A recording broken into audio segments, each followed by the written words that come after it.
Hi everyone, and welcome to the inaugural episode of Sunday Morning Manager, coming to you on Wednesday. Yep, that's right. We're coming to you on a Wednesday because my co-host apparently doesn't know how to use a computer. No, I know how to use a computer. I know how to use the delete function. Yes. Yeah, well, it is what it is, but here we are bringing to you our show for the week.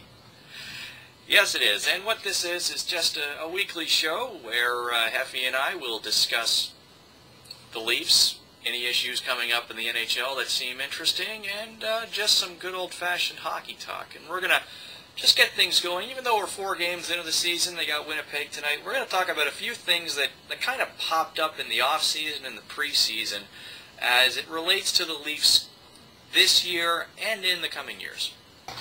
All right, so we'll start this off with the first of our questions this morning. This one is to you, Sev, first. Will Tim Connolly and Matt Lombardi last most of the season? Well, I'm going to have to go ahead and say no on Tim Connolly because the season hadn't even started and he was already injured. Lombardi is a good question because you can never tell with concussions. He has been out a full season.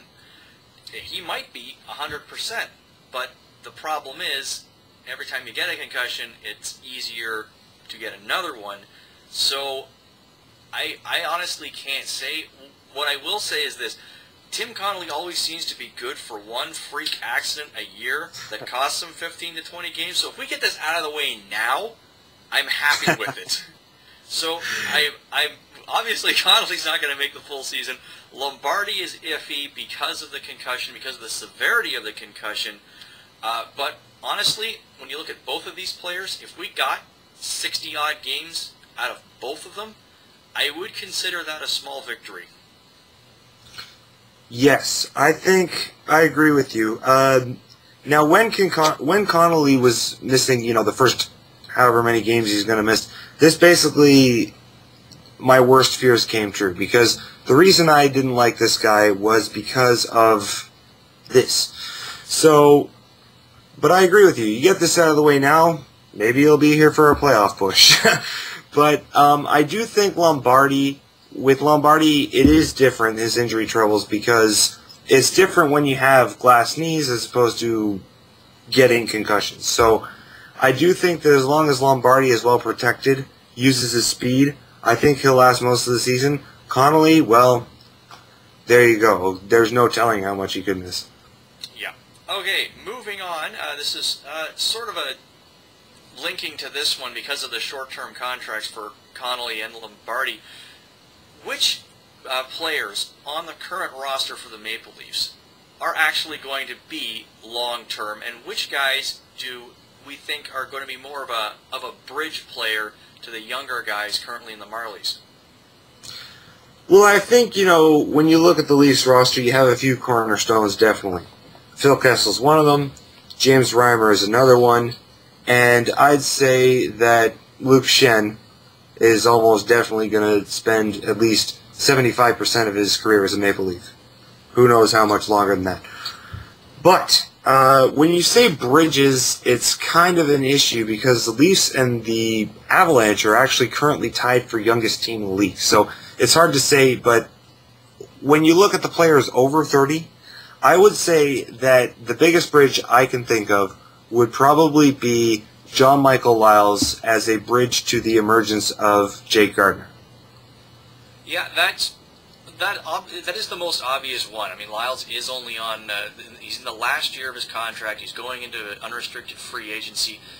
Jake Gardiner just seems to have come out of nowhere, really, although I think he's going to be served a lot better by doing 20 minutes or more a game with the Marlies than playing 14 or 15 in the NHL, simply because he is a young player, and I really don't want to see him rushed. I would love it if he could crack an NHL lineup full-time, but again, nobody ever got injured or had their career injured playing an extra season in the American Hockey League.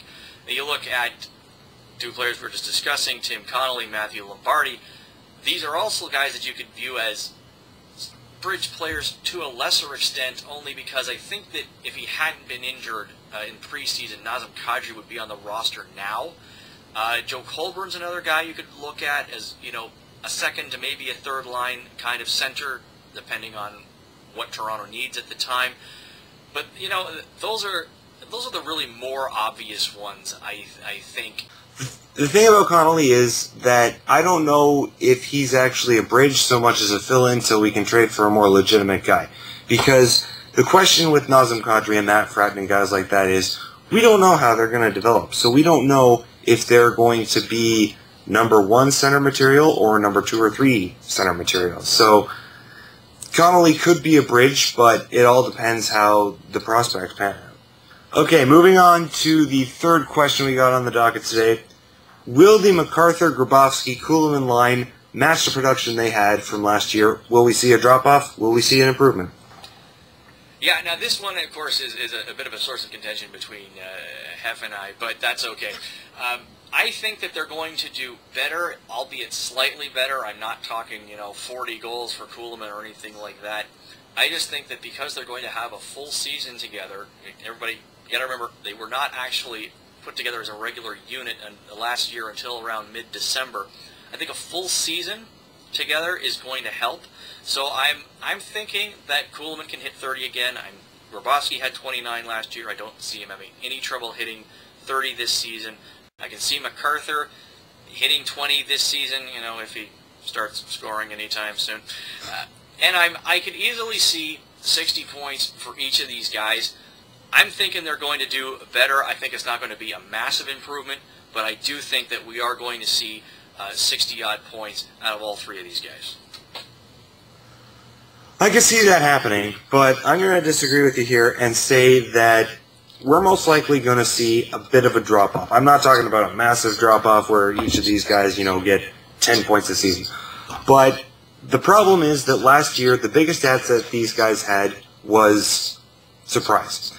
So, now that the league has sat up and taken notice of these guys as one of the most productive second lines in the league last year, I think they're going to see a lot more of the team's best defensemen, a lot more, strategy planned around them.